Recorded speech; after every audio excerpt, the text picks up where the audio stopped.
Basahin natin John 1:16. Juan 1:16. Yes. 16. Okay, Mula sa kapuspusan ng kanyang kagandahang loob, tumanggap tayong lahat ng abot-abot na kagandahang loob. Abot na biyaya mula sa kanyang kagandahang loob. Amen. Galing saan? Mula sa kapuspusan ng kanyang sa kapuspusan ng kanyang kagandahang ng loob. kanyang kagandahang loob. Jesus yan. Ano ba sa English yung kagandahang loob? Ano? Grace ba yun? Grace. Grace! Awa, habag! Yeah. Tayo'y tumanggap ng abot na pagpapala, biyaya galing sa kanyang kaawaan. Yes. That's right. Alam nyo bakit tayo pinagpapala ng Diyos? Hindi dahil sa tayo'y karapat-dapat sa pagpapala. Yes. Walang karapat-dapat sa pagpapala ng Diyos na tao. Yes. Bakit? Walang perfecto, hindi natin mapapasaya ang Diyos. Maliban na lang tayo sumampalataya kay Kristo. Yes. Dahil sa ating pananampalataya, lahat tayo'y tumatanggap ng abot-abot na biyaya galing sa Diyos. Amen. Kahit ano pa yung bagay na merong kaya na dahil lamang sa grasya ng Diyos. Right. Awa. Hindi dahil sa tayo ay merong ginawa.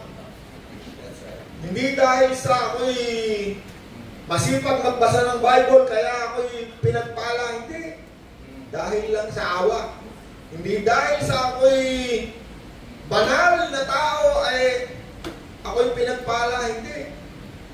Dahil ang Diyos ay naawa sa atin. Kahit ikaw ay masama, ikaw ay binibigyan pa rin ng biyaya. Yes. Amen? Amen. Meron pa isa. Mateo 3:16. Yes. Basa, Pastor Kuya Sosay. 3:16, sabi rito ay, nang mabautismo si Jesus, Nang mabautismo si Jesus, agad siyang umahon sa tubig. kagad na umahon sa tubig, Nabuksan ang langit at nabuksan ang langit. Amen. At nakita ni Jesus. Yeah. Sino nagbukas ng langit? Diyos. Si Kristo. Yan ang unang-unang ginawa ng Panginoon nang siya mag-umpisa ng kanyang ministeryo dito sa lupa. No, yan ang unang-unang ginawa ng Panginoon para sa atin. Anong ginawa? Binuksan ang langit. Yeah. Amen. Kaya tayo ngayon, mayroong espiritong banal na nagdadala sa atin sa kabanalan. Yes. Bakit meron tayong Espiritu Santo na nandito sa atin? Dahil kay Kristo. Yeah. Bakit tayo mayroong biyaya, mayroong pagpapala? Dahil kay Kristo, naawa. Walang makapagbubukas ng langit, hindi yan mabubuksan. Yan langit, pinanggagalingan ng biyaya, hindi yan mabubuksan ni Gideon. Ay, magbibigay ako ng pera para buksan ng langit. Huwag kayong maniniwala dyan sa mga katang-isip ng mga turo. Ang langit ay bubuksan ng bintana.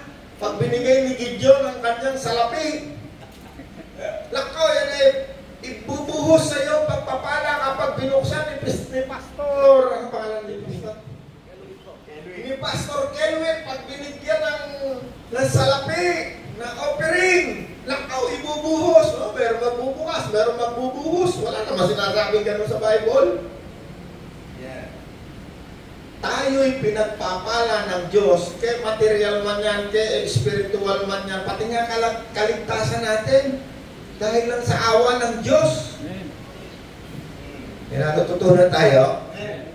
No? Nung nakaraan linggo, ano ang ating pinag-aralan? Mensahe galing sa Diyos, ano?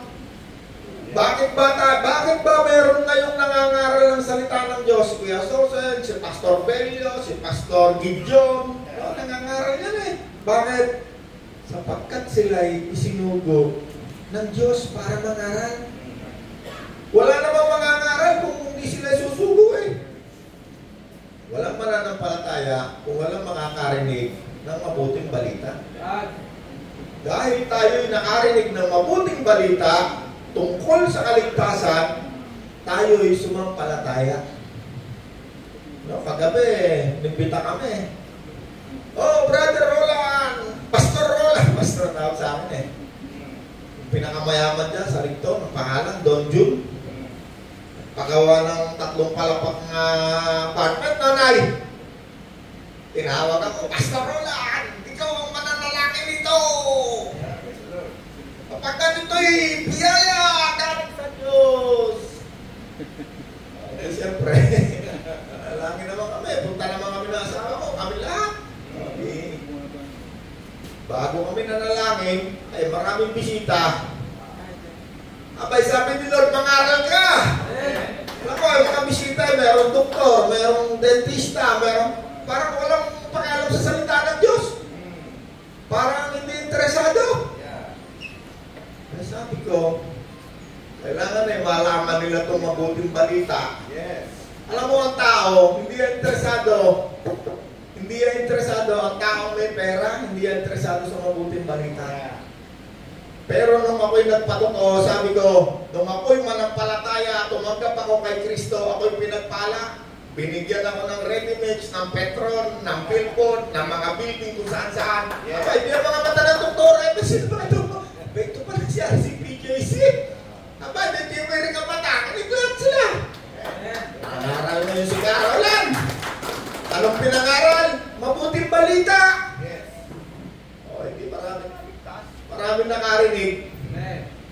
At ngayon sila ay mananampalataya na rin ni Kristo. Amen! Palakpakan natin ang Panginoon!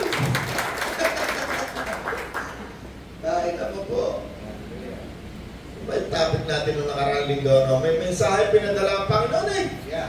Alam nyo, kapag nagkakatipo ng mga mananampalataya, lagi yan may mensahe. Kapag nagtitipo ng mga tao, ang pinag-uusapan si Kristo. Si Kristo ha, hindi yung mga politiko, hindi yung mga pinatawag ni Mayor at magbibigay ng ano-ano ha. Kapag merong mga tao nagtitipon sa isang lugar, ang pinag-uusapan si Kristo. Ang tawag sa kanila ay mga mananampalataya ni Kristo. Sa English, church, iglesia. No, kasi si Apostol Pablo, hindi naman yan mga iglesia na katulad ngayon na malalaki. Mga bahay-bahay lang eh. At nung nakaraang linggo, nakita natin, merong ipinadala ang Diyos na mensahe. Every time na magtitipo ng mga mananampalataya, naniwala ba kayo si Kristo nasa gitna? Sabi niya eh. Kapag mayroong 1, 2, 3 tao nagkatipon, sabi ni Kristo, okay, nasa inyong kalagitnaan. Ang presensya ng Diyos nasa ating gitna. Anong gagawin niya dyan? Magsasayaw ba siya? Pakisaw ba niya? Hindi. Anong gagawin niya? Bakit siya sabi niya? Nasa gitna ako eh. Magbibigay ng mensahe. So, yung pinag-aaralan natin ng nakaraang linggo eh, kapag ang Espiritu Santo ay dumating, ayan, may tumataas ang kamay ng aking asawa eh. Halika. Mukhang merong mensahe ang Panginoon dito eh. Ito mo na.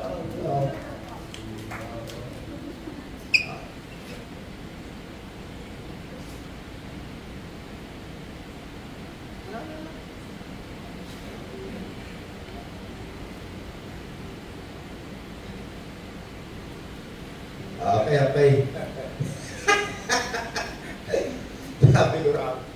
Sabi mo, wala yung durungawan ng langit, eh, meron naman.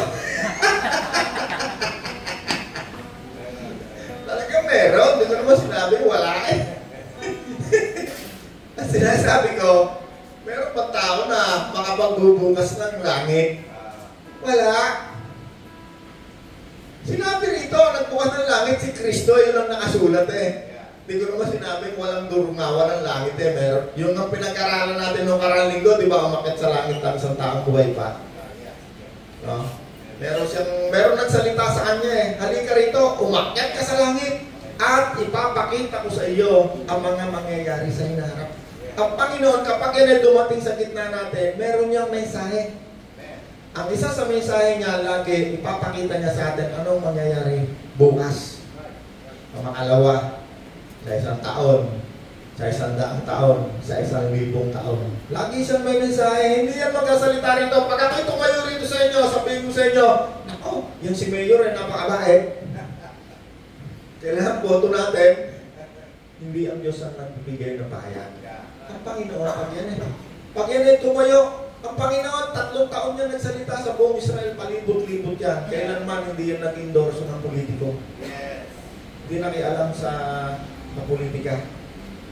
Gusto na nga siya gawing hari ng mga tao eh. Hindi siya nakikialam sa politika. Bakit? Alam ng Panginoon kung ano mangyayari. Hindi niya kailangan mga kanya. Alam ng Panginoon from the beginning hanggang wakas. Alam ng Panginoon bakit siya ang Alpha. Siya rin ang Omega. At siya rin ang muling darating. Amen? Kaya nung nakaraang linggo, nagkaroon ng mensahe sa mga iglesia. Kaya sabi, pakibasa mga iglesia. Yung mga mabilisan na ano. Kung na lang. Sasummarize ko na lang. Itong si John the Revelator ay napuspos ng Espiritu, Pahayag chapter 1, at siya'y umakyat sa langit. Sabi nung nandun sa langit, umakyat ka rito at ipapakita ko sa iyo. No? Pag-akyat ni John Revelator, mahaba kasi yan sa Revelation. Sama na lang na makaraligo. Marami siyang nakita ron. Nakakita siya ron ng trono.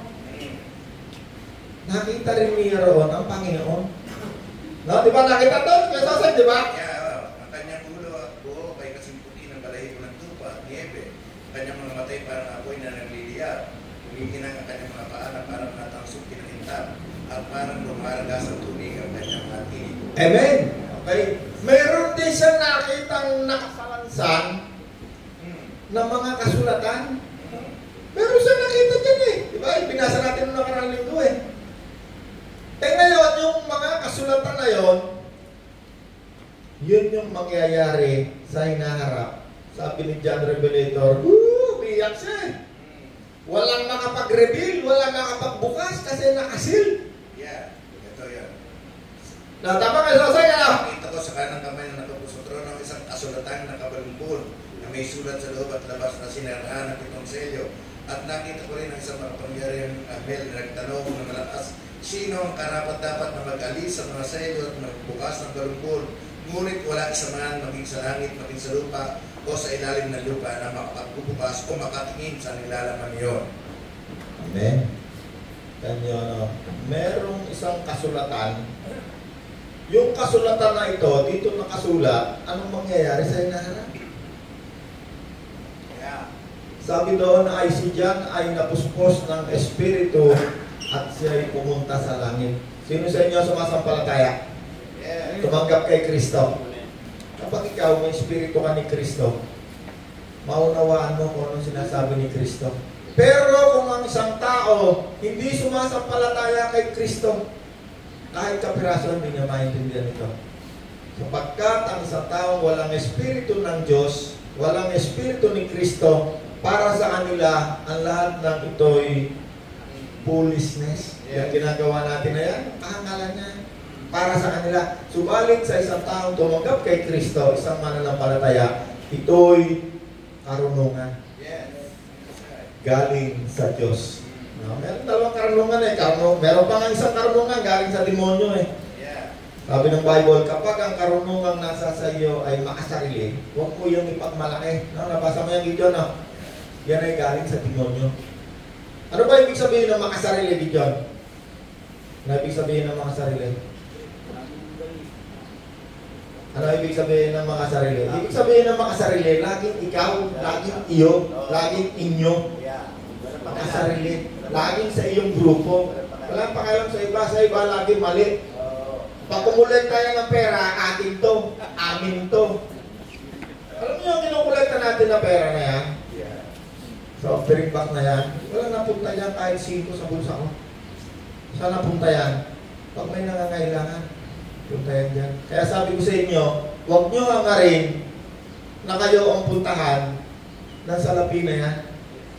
Bakit? Yung salapi na yan, ang pinupuntahan niya, kaya sinabi, mapalad ang nagbibigay. kaysa sa binigyan.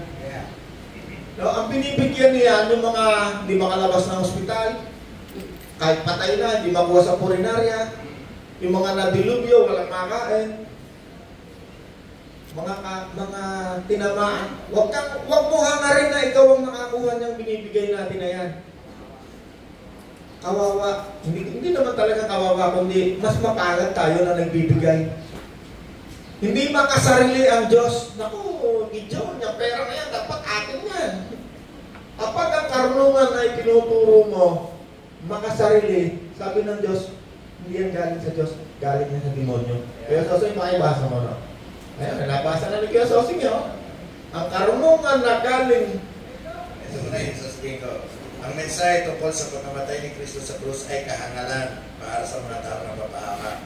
Ngunit ito'y kapangyarihan ng Diyos para sa ating mga naliligtas. Amen.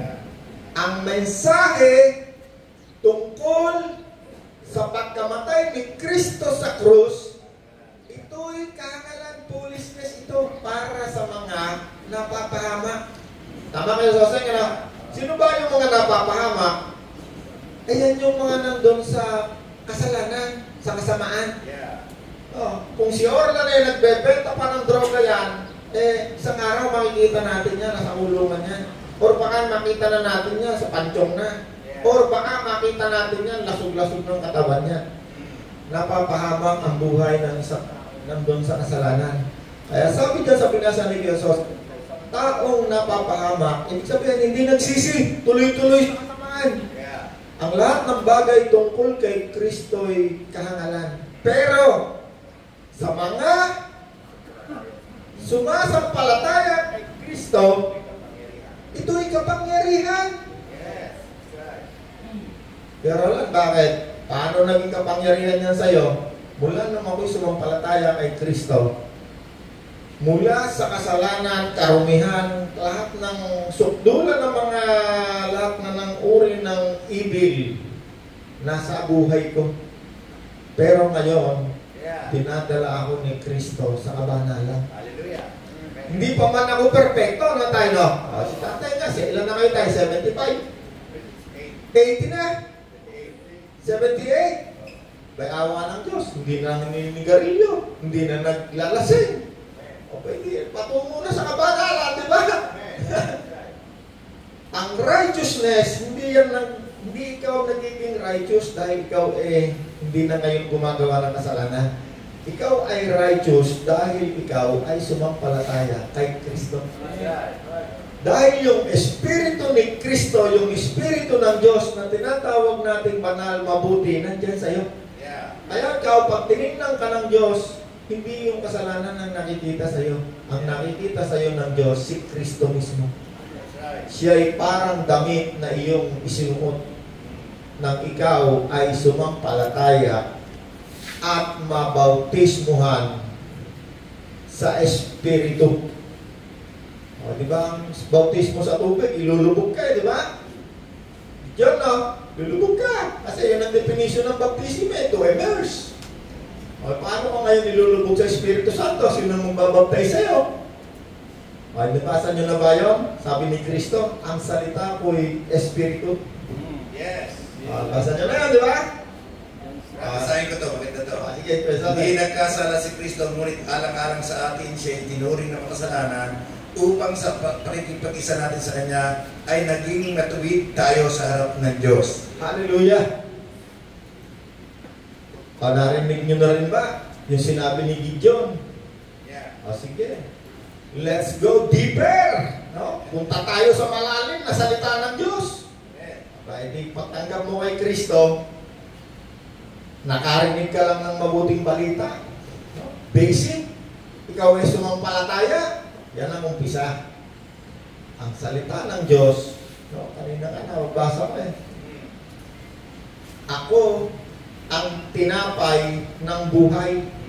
Sabi ni Kristo, ang kumain ng aking laman at uminom ng aking dugo. Ay, di ba si Kristo yung salita ng katawang tao? No, yung lumilikha sa Genesis at ang salita ay nagkatawang tao. Ngayon, nasaan si Kristo? Sa langit, di ba? Sabi ni Kristo, ako yung salita. I am the living word. Ang kumain ng aking laman. No? Sino sa inyo nagbabasa ng Bible araw-araw? Oh, kahit hindi araw-araw, minsan-minsan. Basa kayo ng Bible nyo. Isang araw lalalim kayo. Makikita nyo, isang araw nakalubog na kayo sa salita ng Diyos, aapaw na. Bakit? Yun ang pag ang Espiritu Santo dumating sa iyo, dadalahin ka niya sa malalim na tubig sa salita ng Diyos. Ilulubog ka niya sa salita ng Diyos. Malalaman mo na lang na kaya umapaw na ang Espiritu Santo sa iyo, nagpoplon na. No? Amen. Ano sabi doon sa nakaraling ko? Merong mensahe, isulat mo. No? Binigyan siya ng mensahe, isulat mo sa iglesia ni Gideon. Sa iglesia ni Kelvin. Nandun eh. Sabi ko, anong pinabasa ko, bakit ang Panginoon ba hindi nagbibigay ngayon ng mensahe? Abay, nagbigay ng mensahe. Ano sabi doon sa mensahe na binigay ng Panginoon? Sabi niya, turuan mo ang iyong mga kapatid na gumawa ng mabuti. No, dalawang mensahe. Sapagkat ikaw ay nilikha sa pamamagitan ni Kristo upang ikaw ay gumawa ng mabuti. No, tinignan mo sa Bible, nakita mo nandun eh. Ang Panginoon, pag yan nagbigay ng mensahe, hindi mo mababasa sa Bible.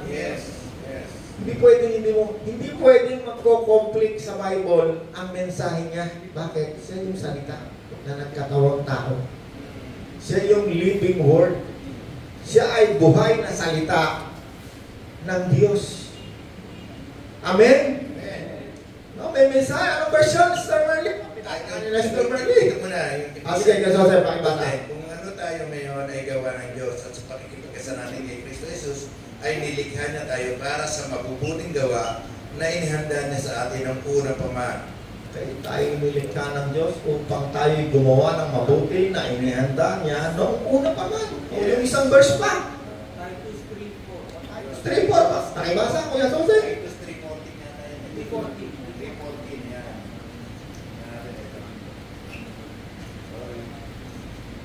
Ay, 3:14. Yan. Laging may mensahe. Turuan mo. Laging may mensahe. Para kanino? Para sa mga nakikinig. Yeah, okay. Yeah. O, kung si Abraham ay nakikinig, ito yung mensahe sa'yo. Yeah. Kuya Joseph, Titus. Turuan mo ang ating mga kapatid sa pananampalataya na inilaan ang kanilang sarili sa paggawa ng mabuti. Turuan mo si Abraham. Yeah. Ang ating mga kapatid. No, pag ikaw ay sumasampalataya, tumanggap ka kay Kristo, ang tawag sa atin magkakapatid. Na siya ay gumawa ng mabuti. Very simple ang mensahe. Ano ba ibig sabihin ng mabuti na mensahe? Para maintindihan mo ang mensahe at ang salita, alamin mo anong kabaligtaran ng salita na yan. Malalaman mo na ano ibig sabihin. Kaya sa dictionary, pagka tinignan mo sa dictionary yung meaning, meron siyang kabaligtaran ng salita eh. Ano sa English yung tawag doon? Pagka dictionary, tingnan mo, para maunawaan nyo, nilalagay niya yung kabaligtaran ng salita para mas maunawaan mo.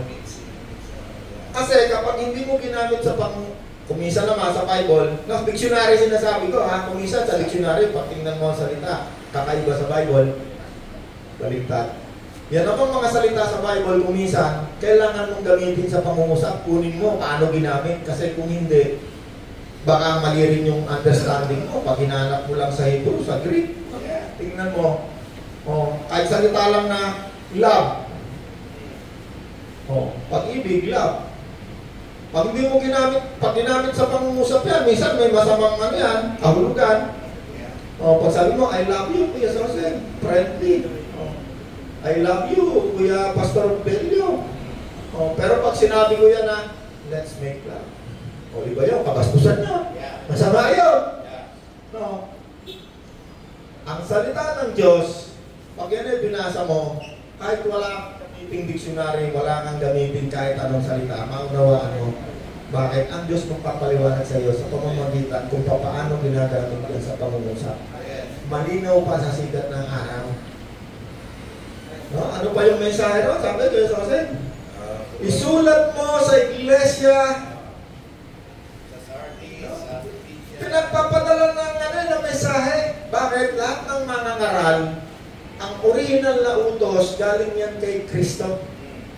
Sabi niya, huwag kang aalis ng Jerusalem hanggang hindi ka napagkakalooban ng kapangyarihan. No? Sabi sa mga Hudyo. Kasi ang disipulo ng Panginoon, nung umpisa, puro Hudyo, wala siyang disipulong Hentil. Yeah.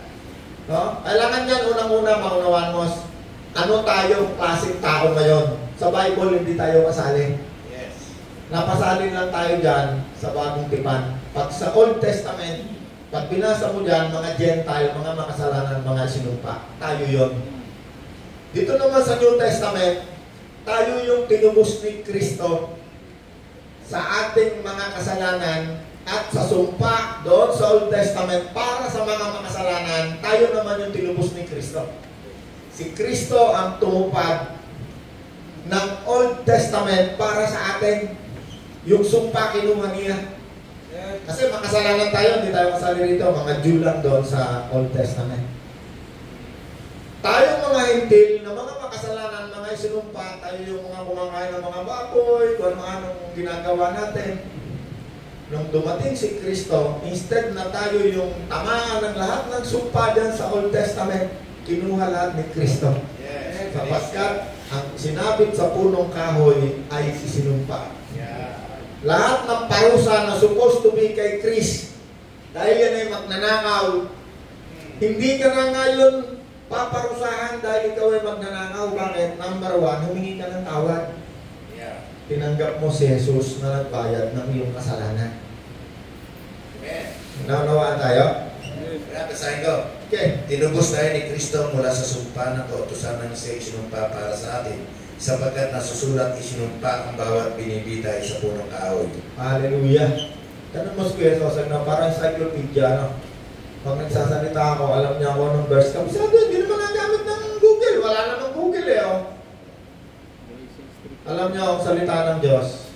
Pag narinig niyo, pag kayo nagbabasa ng Bible niyo, alam niyo kung ano yung mali na, kunwari ako nagsasalita ako rito, mali sinasabi ko, alam niyo mali sinasabi ko.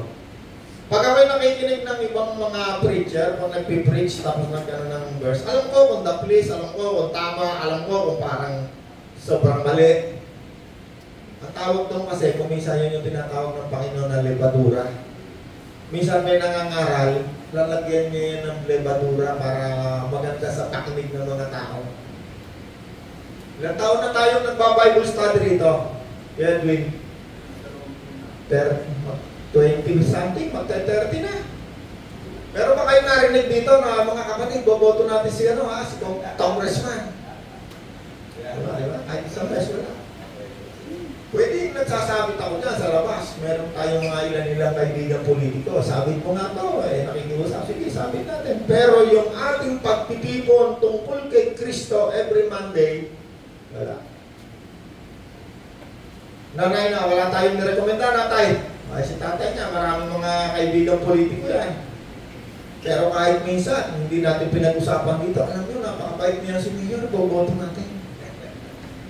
Pwede ko rin naman sabihin nyo, pero hindi sa pagtitipon ng mananampalataya ni Kristo. Amen? Okay.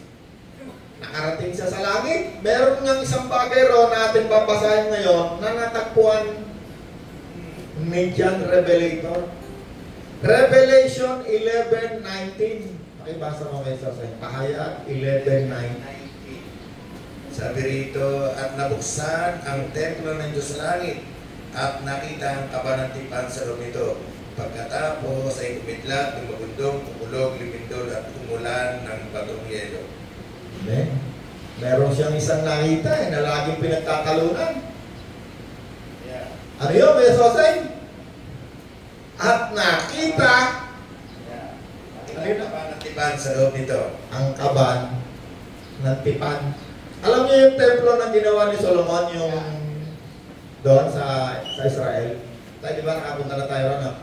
Pero yung nakita natin doon, hindi na ngayon yung templo na ginawa ni Solomon. Ang nakatayo doon Every time na magigera kasi, yan ang punot-dulo ng gera. Lahat ng gera, yan ay kaugnay ang relihiyon. Wala pang gera nangyari sa daigdig na hindi kaugnay ang relihiyon. Ang nakatayo ngayon dyan, yung nakita natin tayo, yung Golden Mosque, at saka yung isa, yung Black Mosque, dalawang mosque yung kalalaki. No? Yung Ark of the Covenant na yan, yan ang original na nagpagawa niyan si Moses. Anong laman niyan? Andoon yung, alam ko, nandoon yung tungkod ni, na nagkaroon ng sake. At saka yung mana, at saka yung bato. Tama kayo, Jose, ha? At laman nilagay ron eh.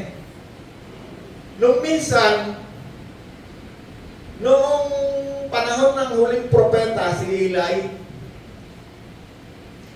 ang Israel, noong panahon ni Eli, pinamumunuan niya ng mga prophet. Sila yung judge, sila rin yung namumuno.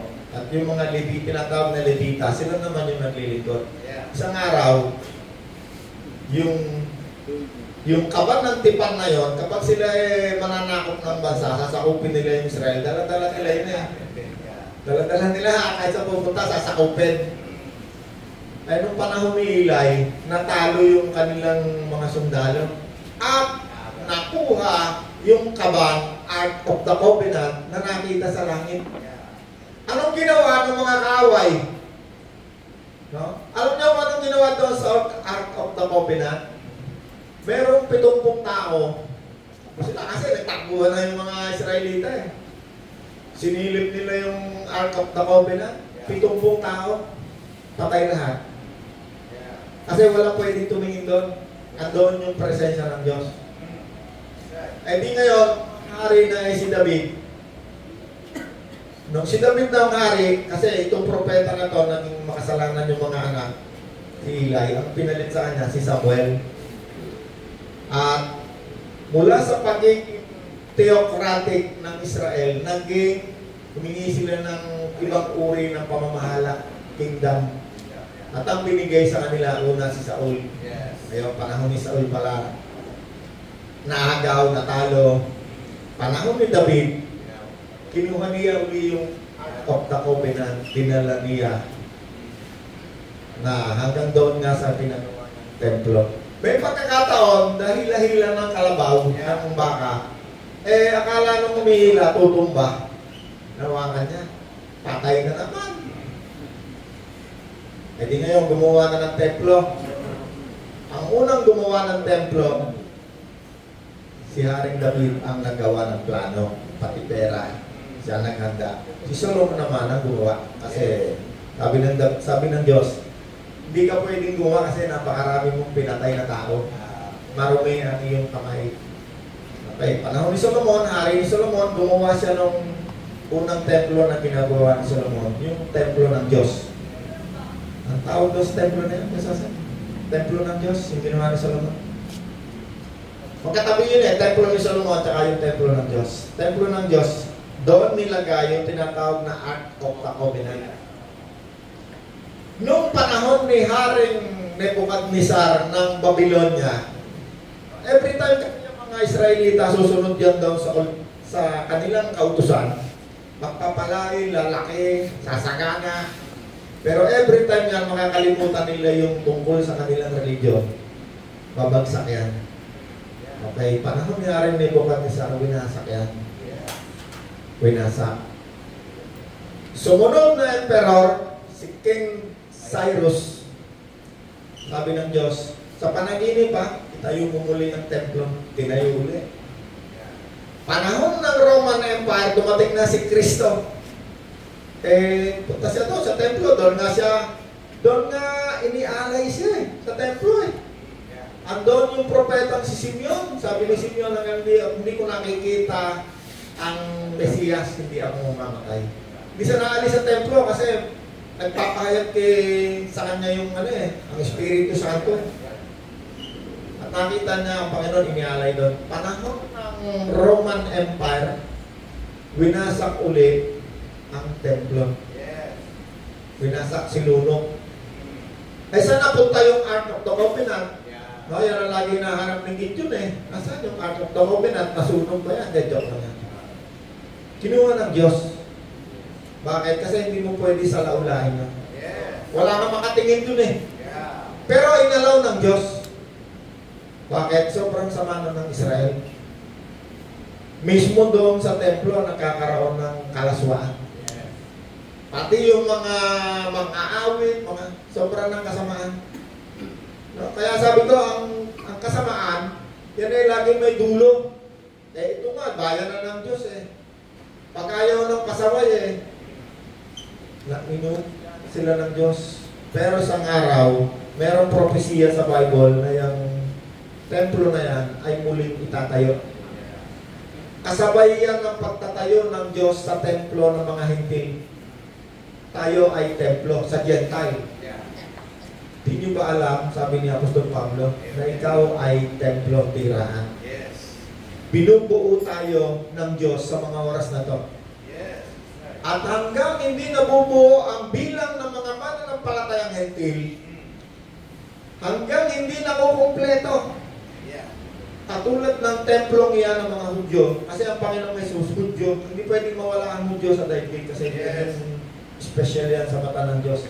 Kaya ang tawag yan eh, dyan nagmula yung salitang jewelry. Ang mga Hudyo ay napaka-special sa mata ng Diyos.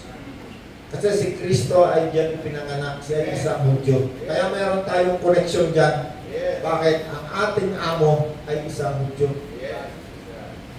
Si Jesus ay isang Hudyo. At darating ang panahon na yung templo na yan ay muling itatayo sa ikalawang pagparito ni Kristo. Tayo naman mga Hentil ay sama-sama rin ngayong itinatayo bilang templo, tirahan. Sino sa inyo sumampalataya kay Kristo? Okay. Sabi dito sa ating pinag-aaralan mahaba ng panahon, ikaw ay katulad ng katawan ni Kristo na may iba't ibang uring bahagi. No, merong mata, merong tenga. Katulad rin yan ng kung paano tayo pinagkalooban ng Diyos ng mga kaloob. No, sabi ng Panginoon, hindi lahat ay ginawang pastor, hindi lahat ay ginawang propeta, hindi lahat ay ginawang tagapagsalita ng iba-ibang wika o tagapagpaliwanag nito. Tayo'y katulad ng katawan ni Kristo. No, meron nga rong banggit eh. Itinulad tayo sa isang gusali, building.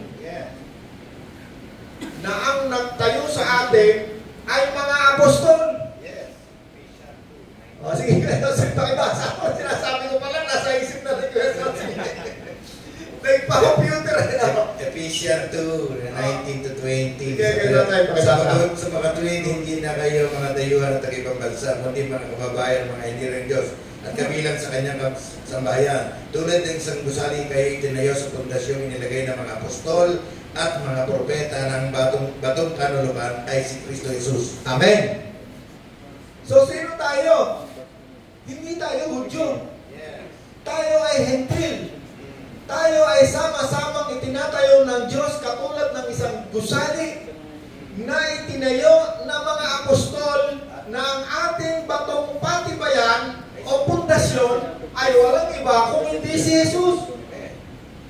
Alam niyo ba na mga Hudyo ngayon ay naniniwala kay Jesus? Ilang beses ka na napunta sa Israel tayo? Isang beses, no? Ako, 4. Every time pupunta ako roon, ang tatanungin ko, sino kaya dyan ang Hudyo? Pag nagpunta ka sa Israel, yung mga waiter, yung mga ano, lahat yan, kalimitan dyan, mga Muslim yan. Kasi ang mga Hudyo, mayayaman. Hindi yan tatrabaho ng mga waiter na. Ilang beses nakausap ako ng Hudyo. Sabi ko, naniniwala po ba kayo kay Kristo? Alam na kung ano sagot sa akin? It's a bogus religion. Wala pa akong nakausap na Hudyo na naniniwala kay Kristo. Although sa YouTube, meron pa ilan nila. Walang naniniwala kay Kristo. Paano mo ipapanalangin ng isang taong hindi naniniwala kay Kristo? Kaya nung si Kristo ay pumunta rito sa lupa, nangangaral siya, 3 taon siya nangaral eh. Ang sabi niya doon sa templo, yung templo, yung kung saan nandun yung Holy of Holies. Sabi ng Panginoon, Jerusalem, Jerusalem. Ilang beses kang tinangkang kupkupin ng Diyos na parang inahing sisiw ng isang inahing manok, pero ayaw mo. Sinumpasin na ng Panginoon eh. Kaya ngayon, ikaw ay wawasakin. Walang isa pang bato na makapapatong sa kapwa bato 70 years after nang ang Panginoon mag-prophesy. Yung building, yung templo mismo ng Diyos. Bakit? Sobrang sama na ng mga tao. Alam niyo ba kung hindi dumating si Kristo, malamang ilang beses na tayo winasak ng Diyos. Kasi una, winasak ng Diyos ang daigdig dahil sa kasamaan eh. Panahon ni Noah. Ang tanda ng tipan ng Diyos kay Noah ay yung arko. Diba? Yun ang tanda na nakipagtipan ng Diyos kay Noah. After niyang wasakin ng daigdig, isang pamilya lang si Noah.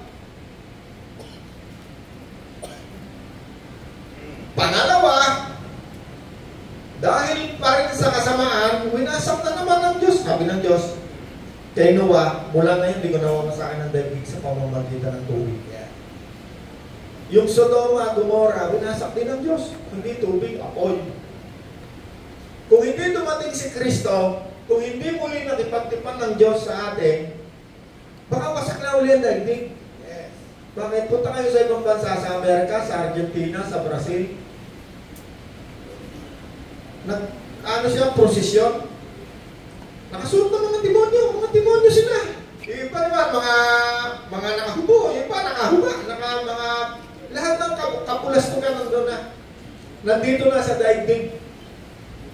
Dahil kay Kristo, dahil kay Kuya Toseng, na isang righteous. No? Tandaan nyo ha, kaya tayo ay righteous dahil kay Kristo ha, hindi dahil sa ikaw ay bishop. Hindi dahil sa ikaw ay pastor, ikaw ay righteous. Ay tinignan ko pa lang si bishop eh, sigurado ako nagkakasala ito. Si pastor nakakasala rin, si tatay nakakasala. Alam mo eh, baka maharangan lang ng tricycle dyan sa kanto eh. Minsan eh baka hindi ko sinabing gano'n. Siyempre, bilang tao, minsan nag-iinit ang ulo natin eh. Minsan nga, nakapagmura ako eh. Gusto ko lang takutin yung mukha mo po. Tao pa lang, hindi pagganap ang tagumpay. Pagdating ni Kristo, bubuhayin muna yung mga namatay na. Kung si Bishop ay naunang namatay sa atin, unang bubuhayin si Bishop. Pero hindi ko sinabing mauna si Bishop, hindi ko mo matanda na si Bishop, o si tatay mauna sa atin. Dami na nga natin kasama rito, hindi na natin makita eh. Kiba bata, nauna sa atin eh. Pero I believe, isang araw magkikita tayo. Kasi may hiwaga eh. Kaya sa pakibasa. Isang hiwaga ang sinasabi sa inyo, hindi lahat tayo mamatay. Ngunit lahat tayo babaguhin sa isang sandali, sa isang kasabata, kasabay ng muling pag-ihip ng trompeta, sapagkat sa pagtunog ng trompeta, ang mga patay ay muling bubuhayin at di na muling mamamatay. Babaguhin tayo lahat. Ang ating mga katawang nabubulok ay mapapalitan na hindi nabubulok, at ang katawang mamamatay ay mapapalitan ng katawang hindi mamamatay.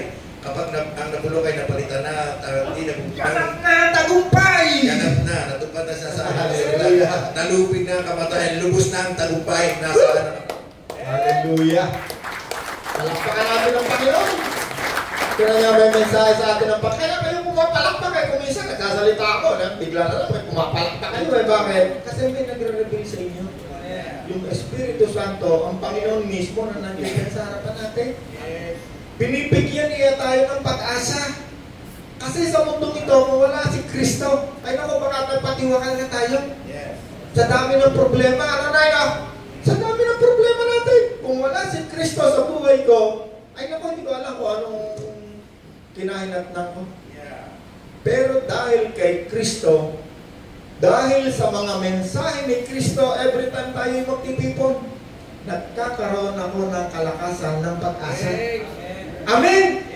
Bakit tayo nagkakaroon ng kalakasan ng pag-asa? Sapagkat ipinapahayag ng Espiritu Santo ang mangyayari sa hinaharap. Itinuturo sa atin anong mangyayari. May natututunan pa tayo? Hallelujah. John